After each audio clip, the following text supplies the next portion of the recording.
पंडित प्रदीप मिश्र के प्रवचनों का लाभ लिया। उज्जैन नगर के सांसद महोदय, उनको भी बाबा देवाधिदेव महादेव की कृपा बनी रहे। इतनी सहज नम्रता में कि गुरु ऊपर बैठे हैं तो स्वयं नीचे जाकर बैठ गए, ऐसी सहजता होना चाहिए। और हिंद सांस्कृतिक मंच के अध्यक्ष श्री दिनेश जी अग्रवाल, संयोजक श्री दिलीप सिंह जी शेखावत एवं जितने भी पदाधिकारी हैं, इन सभी को बहुत बहुत धन्यवाद है, साधुवाद है। मंच पर बहुत विद्वज्जन यहाँ विराजमान है। एक एक संतों के वाणी में स्वयं सरस्वती विराजमान है और सीताराम सरकार भगवान दातार की बड़ी कृपा है। फिर भी इस वाणी को कहने का मौका मिला है, ये संतों का ही आशीर्वाद है। शेखावत जी हमारे दरबार के यहाँ कथा में हम जब वहाँ रुके हुए थे तो पहुँचे और बड़े सरल भाव में आके बैठ गए। हम तो अंदर ही थे, हमको क्या मालूम था कि उठा के ना करें। तो दिलीप जी शेखावत जी ने दरबार को कहा होगा तो मिलना हुआ। हमने कहा थोड़ा समय देखेंगे, भीड़ भड़का बहुत ज़्यादा है अभी। अगर सरकार प्रशासन अगर व्यवस्था देगी तो पहुँचेंगे, बाबा की जैसी इच्छा होगी और महाकाल दादा के दर्शन मिल जाएंगे।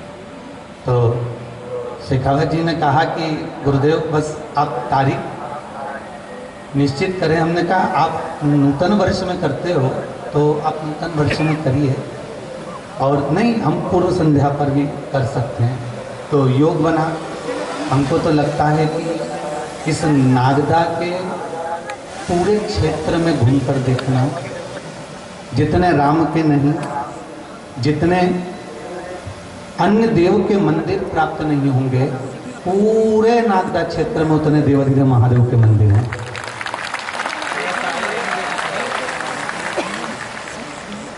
अब मेरा महादेव राम बनकर बैठा है, मेरा महादेव कृष्ण बनकर बैठा हुआ है, मेरा महादेव श्री हनुमान जी के रूप में बैठे हुए हैं, और वही मेरे महादेव कहाँ है? नागदा में। और नागदा वासी वैसे भी जन्मेजय की नगरी में रह रहे हैं। आप में तो वो बल है कि यहाँ अच्छा आँख उठा कर नहीं देख सकता, इतना बल नागदा के क्षेत्र में है। यहाँ जो प्रबलता है, वो कहते हैं ना कि नागदा के लोगों को कहने की या उज्जैन क्षेत्र के लोगों को कहने की जरूरत नहीं पड़ती कि आप मंदिर जाइए। जैसे एक मिस्त्री छत बनाता है तो छत में जो आखिरी की छत होती है ना, तो उसमें ढाल दे देता है। वो ढाल काहे के लिए देता है? कि जो पानी ऊपर गिरे वो ढाल से सीधे पाइप के द्वारा बाहर निकल जाए। और जिस मिस्त्री में विवेकता नहीं होती ढाल बनाने की, वो सीधी छत रख देता है तो उसमें पानी ऊपर के ऊपर सड़ता रहता है। वाशरूम बनाते हैं तो उस वाशरूम में भी ढाल दिया जाता है, जिससे पानी डलते से ही वो पानी सीधे पाइप के द्वारा बाहर निकल जाए। उसी तरह हमारा हिंदू सनातन धर्म, ये वो धर्म है जो परमात्मा ने ढाल के रूप में बनाकर रखा है कि हिंदू सनातनी कहीं पर भी पैदा हो जाए, कहीं पर भी जन्म ले ले, वो भगवान की शरणागति नहीं छोड़ता है। वो भगवान का भजन नहीं छोड़ सकता, वो भगवान का स्मरण नहीं छोड़ सकता, वो भगवत भक्ति नहीं छोड़ सकता। आस्था चैनल के माध्यम से इस पावन मंच से जितने भी श्रोता भाई बहन इस कार्य को देख रहे हैं, उन सभी को एक बात जरूर कहना चाहूँगा। पंडित प्रदीप मिश्रा के नगर में प्रवेश के साथ ही भक्तों का जन सैलाब उमड़ पड़ा। सभी सामाजिक व राजनीतिक संगठनों द्वारा पंडित प्रदीप मिश्रा का पुष्प वर्षा कर स्वागत किया गया। उसके बाद ड्रेसिंग ग्राउंड में भक्तों ने प्रवचन का लाभ लिया।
एक बार और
news of your city. Now watch live.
जय माता दी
मंच के तत्वाधान में गुड़ी पड़वा की पूर्व संध्या पर राम रथ यात्रा का आयोजन किया गया।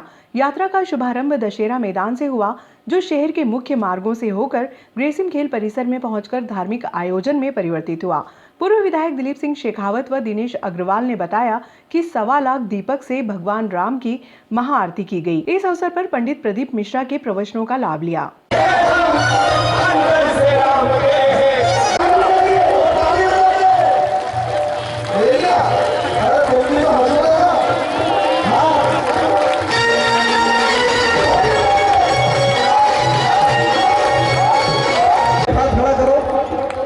एक हाथ सीधा सीधा और ऐसे मुट्ठी बनाओ झांसी की रानी जैसी। अच्छा जाए, जाने पर पहले ये निश्चित कर जाना कि तुम्हें जाना कहाँ। यहाँ पर बहुत सारे ऐसे भी बैठे हैं, तैयार होकर चलते हैं घर से, लोटा लेकर भी चले हैं जल का, और जाना है उनको देवाधिदेव महादेव के मंदिर में। और मालूम पड़े घर से जब निकले लोटा लेकर तो ना जाने कितनी जगह माथा रगड़ते रगड़ते हैं। एक निवेदन करना चाहूँगा इस पावन संतों के मंच से कि मस्तक को नारियल मत बनाओ, इस सिर को नारियल मत बनाओ कि हर कोई फोड़ दो। नारियल कभी गलत जगह पर नहीं जाता। श्रीफल सनातनी व्यक्ति अगर एक हिंदू लेकर जाता है तो धर्म की जगह पर ही लेकर जाता है। इसलिए इस मस्तक को नारियल मत बनाना कि हर कहीं ले जाकर इसको कुंडेल दिया, हर कहीं ले जाकर इसको झुका दिया। शिव महापुराण में एक तो संवाद बड़े बड़े सुंदर आते हैं, आप लोग श्रवण करे होंगे कि भगवान कृष्ण, भगवान शिव के पुत्र स्वयं जो नेत्र से प्रकट हुआ अंधकासुर, उस अंधकासुर को माता पार्वती ने गोदी में ले लिया था। और माता पार्वती जी ने गोदी में लिया तो भगवान शिव ने कहा पार्वती इसको उठाकर समुद्र में डाल दो। पार्वती जी ने कहा नहीं जी, आपके नेत्र से प्रकट हुआ है तो ये आपका पुत्र है, और यदि आपका पुत्र है तो ये मेरा फर्ज है कि मैं इसको गोदी में लेकर, एक माता का जो वात्सल्य होता है, माता का जो प्रेम होता है, माता की जो करुणा होती है, वो इस पुत्र को दी जाए। भगवान शिव ने कहा पार्वती इसको आप समुद्र में फेंक दीजिए, समुद्र में डाल दीजिए, क्योंकि ये हमारे नेत्र बंद करने के बाद प्रकट हुआ, करने के बाद प्रकटा है, इसलिए आप इसको समुद्र में डाल दें। पार्वती जी ने बहुत समझाया शिव जी को, पर शंकर जी नहीं माने। आखिरी में पार्वती जी ने उसको समुद्र में डाल दिया। उसका कारण क्या था? क्योंकि भगवान शंकर ये जानते थे कि जो जन्मा है इस नेत्र अश्रु से, मेरे नेत्र बंद हो चुके थे और उसके बाद इसका जन्म हुआ है, तो ये श्रेष्ठ नहीं हो सकता, ये श्रेष्ठ नहीं हो सकता, तो उसको समुद्र में डाल दिया। अंत क्या हुआ? जब अंधकासुर बड़ा हुआ तो उसने ब्रह्मा जी से वर प्राप्त करा कि मुझे वर दो कि मेरे प्राण ना छूटे, मैं मरूं ना। और हम पहले भी कथाओं में भी कहा है और आज फिर कहते हैं इस नागदा के पावन क्षेत्र में कि बादाम खाओगे तो भी मरोगे, नहीं खाओगे तो भी मरोगे, रोटी खाओगे तो भी मरोगे, नहीं खाओगे, अरे जम के तो बोलो, तो भी मरोगे। बद्रीनाथ दर्शन करने जाओगे तो भी मरोगे, नहीं जाओ तो भी मरोगे। राम कहोगे तो भी मरोगे, और नी कहोगे तो कई इतने अक्लमंद बैठे होते हैं, उनका कि जब गुरुजी बोल रहे हैं कि राम नी भी कहोगे तो मरोगे और कहोगे तो भी मरोगे, तो फिर हम काय को पड़ेला वो लोग बहुत तो नागदा में अभी तो घूमे नहीं है, तो थोड़ा बहुत घूमे उधर पुल पे चढ़ा के, और तो ये लोग लेके भी आए तो पुल पे लाए, महाराज कूद भी नहीं सकते आजू बाजू। ये पूरी साजिश के तहत है कभी कि राम राम जपते जपते अब इधर भी अब कहाँ जाओगे, बस भज लो। तो हम भी तो यही कहना चाहते हैं कि भगवान राम जी भी वही कहें कि पुल बांधा था और वो पुल सहज नहीं था, भक्ति का पुल मेरे राम जी ने बांध दिया था। उसी तरह आज आप लोगों ने हिंद सांस्कृतिक मंच के इस एक पुल को बांधा है और वास्तव में हिंदुओं को जगा दिया है इस कार्यक्रम में। वो पुल बांधा। अब राम कहो तो भी मर रहा है, नहीं कहो तो भी मरना है, तो कई लोगों के मन में जाता है हम काय को राम कहें, अब हमको मरना ही है तो फिर कहने की जरूरत क्या। पर शिव महापुराण की कथा कहती है, हमारे शास्त्र कहते हैं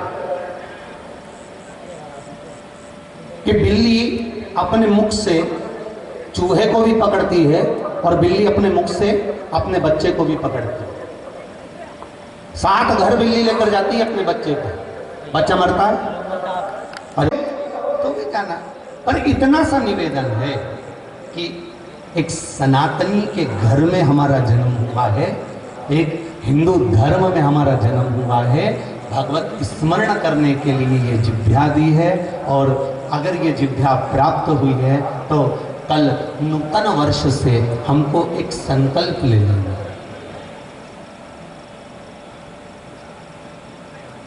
कल नया वर्ष है, तैयारी कर ली सब लोगों ने? अरे बोलो तो, सब लोगों ने तैयारी कर ली है? काय की तैयारी कर ली है? नए वर्ष की? अरे रेंदो रे तुम लोग फालतू की बात करते हो। सब की तैयारी हो गई कल की। साबूदाना 3 किलो, आलू 2 किलो, मूंगफली का दाना 3-4 किलो, चिप्स, सब तैयारी करके बैठा हो। एक ने भी तैयारी नहीं करी कि कल से हम संकल्प लेंगे कि एक एक सनातनी के घर में जाएंगे और उनमें राम नाम की अलख जगाएंगे। ये संकल्प लिया। केवल व्रत की तैयारी है और वो भी इच्छानुसार। छोरी तो कहीं खाएगी, मम्मी बटाटा का हलवा, आलू का हलवा। छोरा को मारे तो मूंगफली का दाना तल के दे दीजिए हो और बस मैं यही खा लूँगा, ठीक है।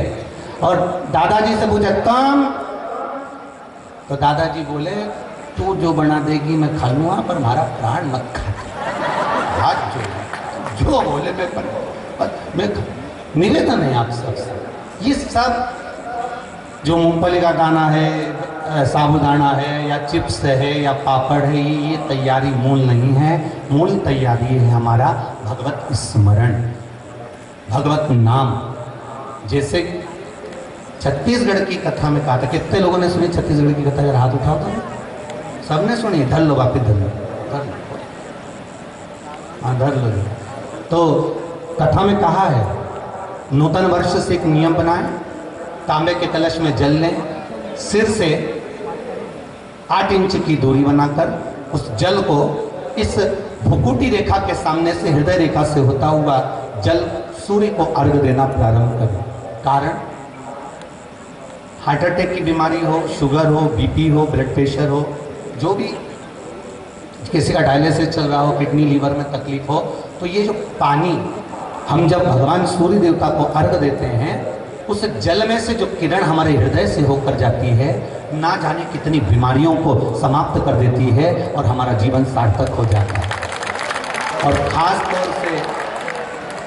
खास तौर से नागदा वालों, आप लोगों के लिए तो बहुत जरूरी है, क्योंकि नागदा में इतनी फैक्ट्रियां हैं, इनमें से जो धुआं निकलता है, प्रदूषण जो निकलता है, उसके कारणवश आप यहाँ नागदा के क्षेत्र में देखना कि लोहे की तगाड़ी को बाहर रख देना, वो लोहे की तगाड़ी भी सड़ने लगती है।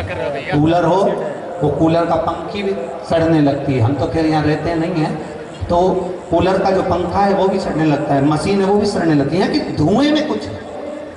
तो जब लोहा, इस्पात, प्लास्टिक की यह हालत है, तो सांसारिक मनुष्य की क्या होगी यहाँ पर रहने वालों के? तो आप लोगों के लिए बहुत जरूरी है कि प्रतिदिन हमें सूर्य नारायण भगवान को अर्घ जम के तो बोलो देना है। और 1 बाल्टी भरकर रख दो कमरे में, जहां दरवाजे से बाहर निकलो, घर के पति हों, बुजुर्ग हों, बच्चे हों, बड़े हों, जो भी हों, उनको 1 लोटा जल कह दो कि तुम सूर्य को अर्घ दो। क्योंकि कमाया कमाया कमाया, आखिरी में छोड़ दिया तो किसके लिए कमाया?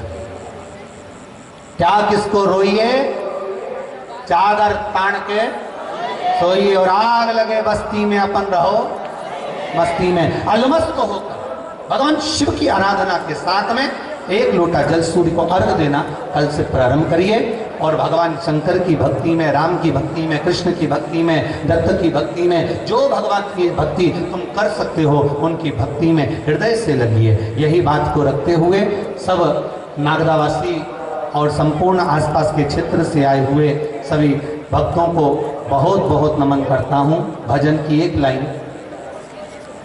गुरु आया हमारे पावड़िया, मैं तो सताऊं हरिया करिया, सतगुरु आए हमारे पावड़िया, मैं तो सजाऊं हरिया करिया, सतगुरु हरिया करिया, मैं तो सजाऊं हरिया करिया, सतगुरु आए हमारे पावड़िया, मैं तो सजाऊं हरिया करिया, सतगुरु आया हमारे पावड़िया।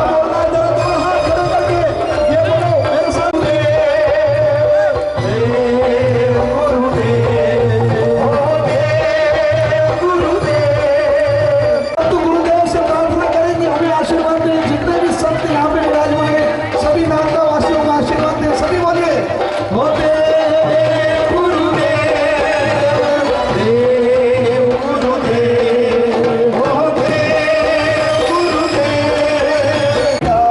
शुभ घड़िया, दर्शन की आई है शुभ घड़िया, सतगुरु आए हमारे पावड़िया, दर्शन की आई है शुभ घड़िया,